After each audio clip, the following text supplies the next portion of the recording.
Hello, it's a pleasure to be with you.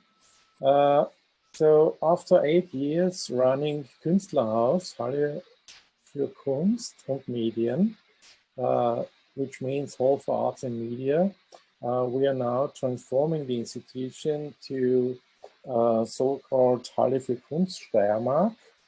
And this gives us the opportunity to get more access to an international oriented art scene and to concentrate in the end on fewer projects and deepen the topics and the horizon itself. In Graz, we have a situation that this building is standing in a park close to the center, and we have something like 800 square meters exhibition space on 2 levels. The building itself is from late modernism, 1952 founded, and it's a pleasure to work within this kind of white cube atmosphere in a current situation right now, and to keep on working on the topics of late modernism to their current approaches. As we know, modernism is in a way gone, but I think it's still interesting talking about it. On the other hand, just to give maybe a short overview what we are doing also within the project Euro Museum. The next and the first inauguration show is called Europe Ancient Future. And this is a kind of a play of science and significances, dealing with antiquity in a contemporary and maybe even futuristic sense. So in a way, it's a kind of retro futurism, what we are trying right now. And therefore, we even took the decision to kind of rebuild or even kind of dig out a temple of Europe, which is getting visible in front of the institution itself within a portal of 8 meters to 11 meters dimensions in a kind of fake Ionistic Greek architecture. And this temple portal is standing in front of the institution itself. And as you might imagine, talking about late modernism, this building has kind of references to Hellenistic, classicistic approaches in architecture. And therefore, it makes kind of sense, but also fun, thinking about modernity as a kind of antiquity in our times again. And obviously, this kind of sentence is a reference to Roger Bürgel, who ran Documenta 12. And I would say, on the other hand, you shouldn't forget the kind of futurism inside antiquity itself. So going beyond modernity to the ancient times, back to future. That's maybe a short intro in things we are running right now.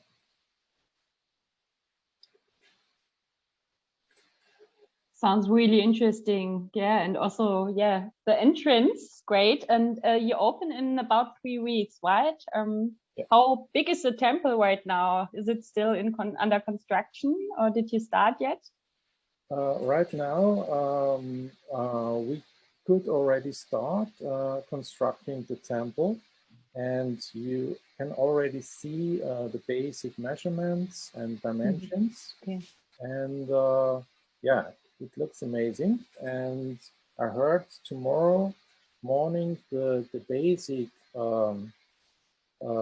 architectural elements will arrive via Kiev in Ukraine, where they get constructed. And right now, the iron installment is ready. Sounds great. How long did the reorganization took? To be honest, we were talking about this since years, at least 3 years, I would say. And finally, this decision was taken last August. But we already had, took good signals that we might change to a better situation.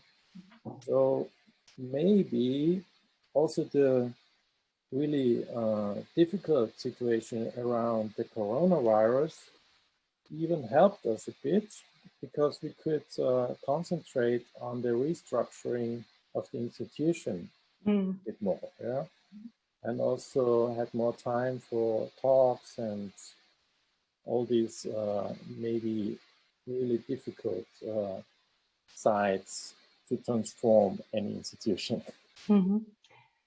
But I think it's a great way to start a reopening with this exhibition. Maybe you can tell a little bit more why you choose this topic or this theme for reopening the Europe from ancient to the future. Is it because you also want to rethink the museum?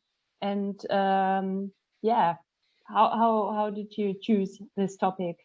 Yeah, on the one hand, we try to give a signal in leaving the region and bringing the region Styria, Steiermark, on a broader international context, and seeing ourselves as cosmopolites and giving a sign against nationalism also. On the other hand, I was thinking since years, how could I take up my voice for Europe, you know, because for any reasons, this is not too popular, even in the cultural scene, which is in a way also a bit surprising, but it might be, the reason might be because Europe usually is connected to the European Union, and the Union isn't that popular in all modes. On the other hand, it is maybe really difficult to think about leaving these national states to a broader context within Europe, and even to think about leaving our regions and our area in a European context is maybe easy to think about, but if you go ahead, there might be a lot of problems, obviously. The other thing, I'm sorry, maybe, no. No, keep going, you're right. Yeah, the other thing is during the last years, the theory of Aristoteles came again in mind, even in an American context. And lately, Daniel Allen, highly renowned theorist in this in the field of political philosophy, had the so-called Adorno lecture in Frankfurt, and she was referencing to Aristoteles a lot. And for Daniel Allen, the relation between the subject and society was of high interest, and referencing Aristoteles, this kind of relation should be kind of equal, you know? And talking about equality in the relation between the subject and the group, and in the end, the state and the suprastate, let's say Europe, is maybe a way to go beyond and to leave this kind of power relations which we are used to. So I would say the subject is important, but the group is important itself, you know, and there should be a good relation between. And this is a very old idea coming from Aristoteles, which Daniel Allen and others yeah, made a point on, and I think this is maybe helpful. For sure. Are there any interactive elements in the exhibition? Can the audience participate? I would say in the exhibition itself, there are no virtual or something artworks, but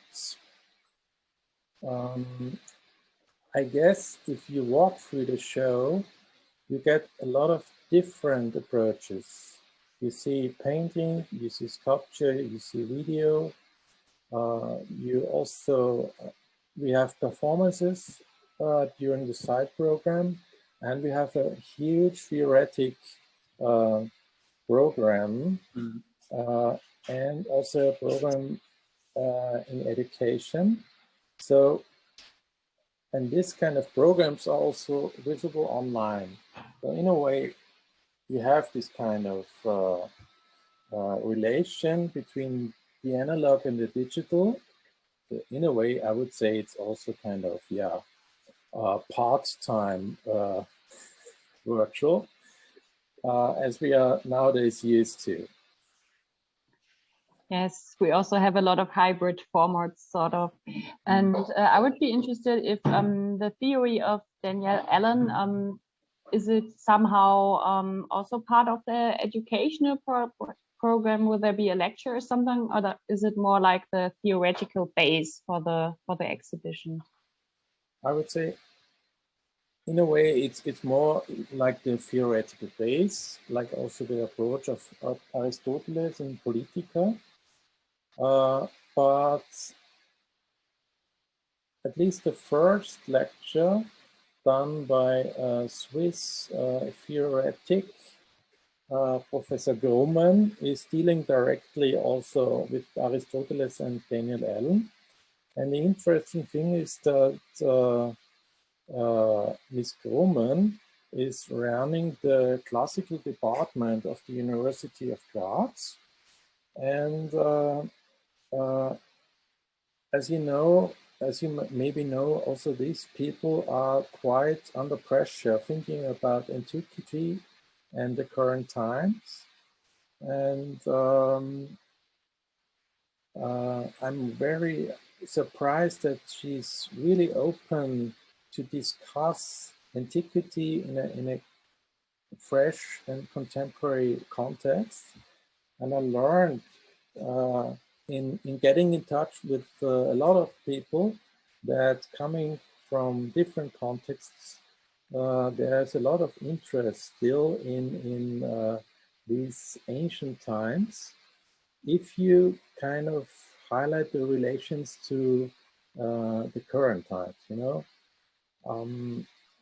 obviously a lot of our teachers, at least mine, didn't take care that much for. But nowadays, there's a real pressure to deal with contemporaneity.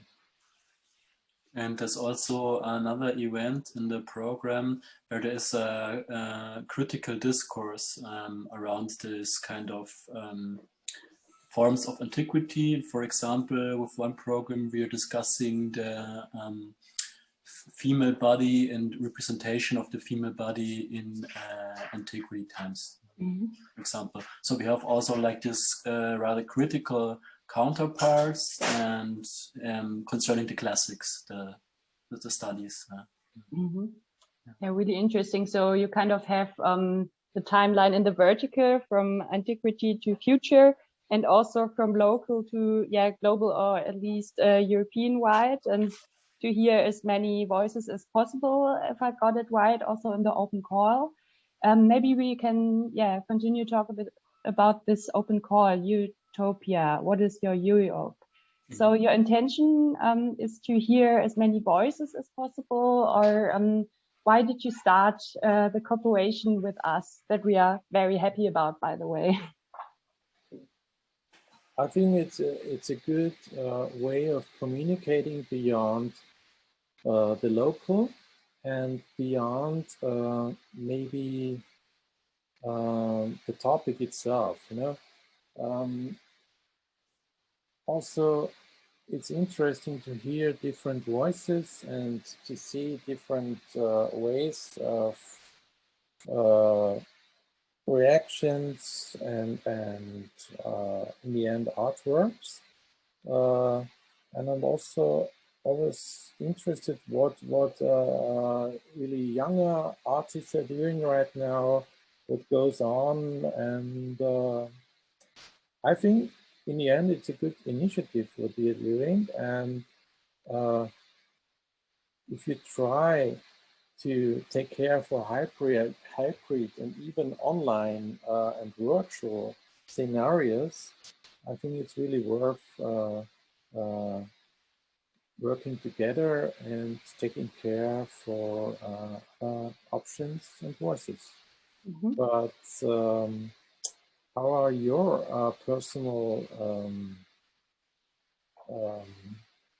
reactions so far on the project you're doing? You mean Next Museum I/O in general? Yeah. Yes. Okay. Yeah. We've been on this project for about a year, I would say, and it's a really great experience, all in all, I have to say. And we were overwhelmed by the first open calls. We had over 400 submissions for our open call at the NRW-Forum with so many different artists, and we're truly surprised by the different perspectives, and also artists we never heard about before. And also the people that are joining the discussion and giving us new perspectives and new ideas. And yeah, it's also a lot of work, we have to admit. As always, like working with the community and truly hearing everyone. But I think it's definitely worth it. And unfortunately, we haven't had a Next Museum exhibition yet because it got postponed because of the pandemic. But we have the first exhibitions this summer and really looking forward to it. Marina, I don't know if you would like to add something to that. Yeah, we have to see that that Alina and we have multi-level experience with Next Museum. So we are not only from our own institutions responsible for the open calls, so we really see how it is, like you, to work with the community, to have a discussion, to bring information, to deal with different artists and characters. So we see what co-curation really means for an institution. It's tough work and it's an experimental field. There's no right and wrong. It's it's just let's try.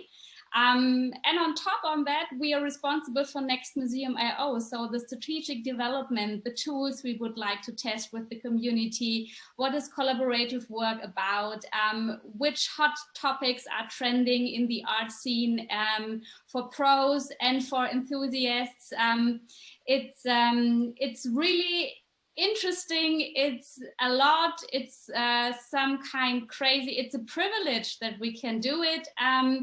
We're meeting a lot of different people, and we're really working on the idea of how art can change personal lives. And this is what is very interesting to me, to see to talk to people who are loving art, who are not in the scene, not artists, not employers of museums, and who enjoy working with Next Museum IO, giving feedback, having a discussion, asking for new formats. We have really tried everything from Clubhouse to Zoom, to really everything. And it's interesting to see where people are, how worried they are. We, for example, from the Museum Ulm, our exhibition topic is Paradise Garden. And a lot of submissions we received were about the end of the world. So you can see what people are thinking, what they are worried about. There was a lot of pandemic stuff, but there was also a lot of destroying and sustainability. Yeah, we were, you know, like flowers and Adam and Eve and stuff like that. And a lot of things that came from young people was actually we are destroying the planet. And this is what museums are also about, right? There's something I would like to ask you. You researched, I assume, a lot on antiquity and all the aesthetic ideals and so on. And on the other side, there's Eurotopia with, I think, a lot of critical voices. So what do you feel if you look on both sides of the story? Yeah. The topic really gave me a lot of headache too. It's really difficult to take up the voice for Europe and to try to leave, in a way, your context also. And to bring up your voice for let's say, the broader horizon, the broader context. Even if you leave the current times and go back 2,500 years, no? With the idea coming out 500, no, let's say 25 years in the future. And obviously, everything is connected to the present.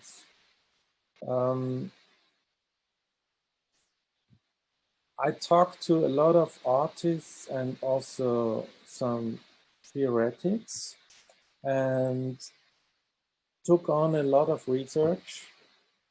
And to my surprise, we just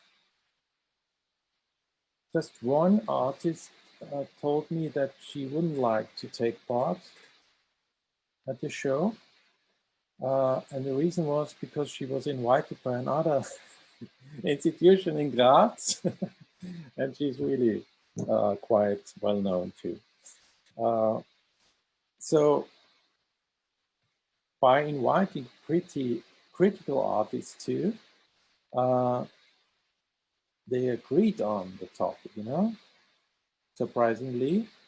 And also didn't really, no, they didn't criticize the topic or the press text or anything.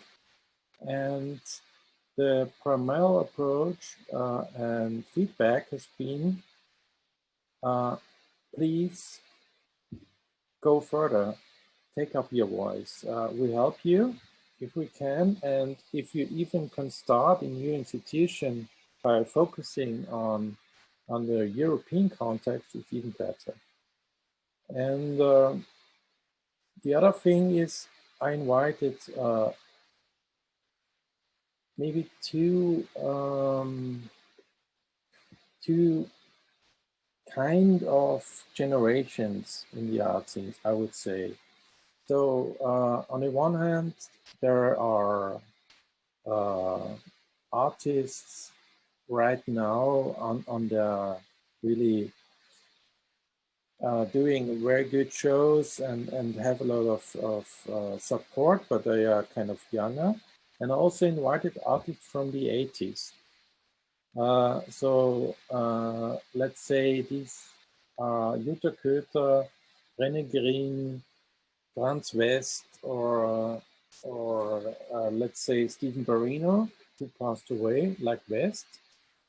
And together with these younger artists, I would say it's a very nice tension talking about Europe today, but also in a kind of self-referential ways of the 80s, I would say, where society has been criticized much harder than today, to be honest, thinking about the generation of punk or new wave.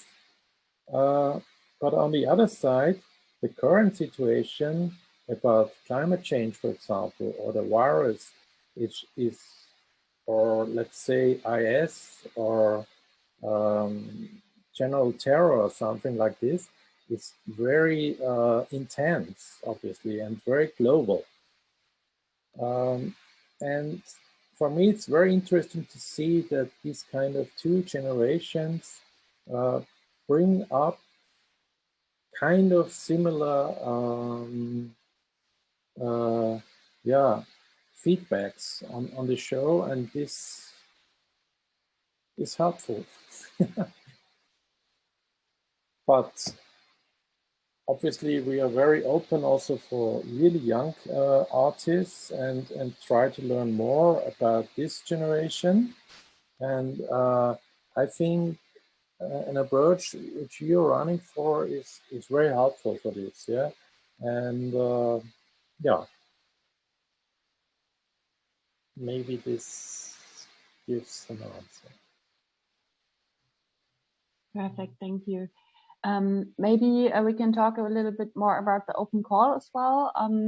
Do you already know how you're going to present the selected artworks, and how's the idea? I think in the open call text you said that you will present them in the foyer. Did I get that right?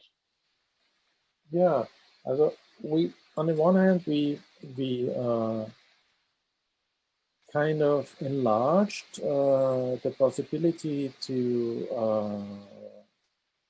join up for another month, and on the other hand we try to collect works and see what's happening, and in the end we're gonna present a selection in the entrance, and maybe make it possible even to have a little talk or something, or a discussion.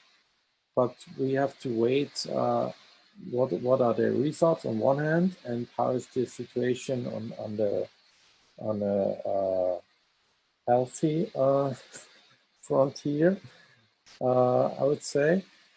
But I'm really curious what time will bring, and what will be the artworks presented in the end. Me too. Tobias, you as a co-curator, could you maybe describe what your feelings are talking on Europe in like 2 or 3 words? First thing, I don't consider myself as a co-curator, but I'm a curatorial assistant. Yeah, but this is not such a big thing. But, yeah, I think it's not an easy topic under these conditions to talk about Europe. Yeah? But I think it's very important, and I also think very brave also. Yeah. Because there's also coming a lot of criticism, not to our institution, but on the idea of Europe in general. And but the interesting thing for us, what stands in the middle, is that there are a lot of really different voices coming from the artists, and the artworks. There are also very different, very broad range of different artworks. And for me, it's a pleasure to see, to open a field not for a very straight discourse or like the media discourse. It's always very narrow. It seems to me it's very narrow, this kind of discourse. And our aim is a little to generate a new, very open-minded and very broad sense form of discourse. Yeah. And it's not about unity or something, or to find a solution or anything like that. It's teach ourselves in a very broad and open way of thinking. I would say it like this. Yeah.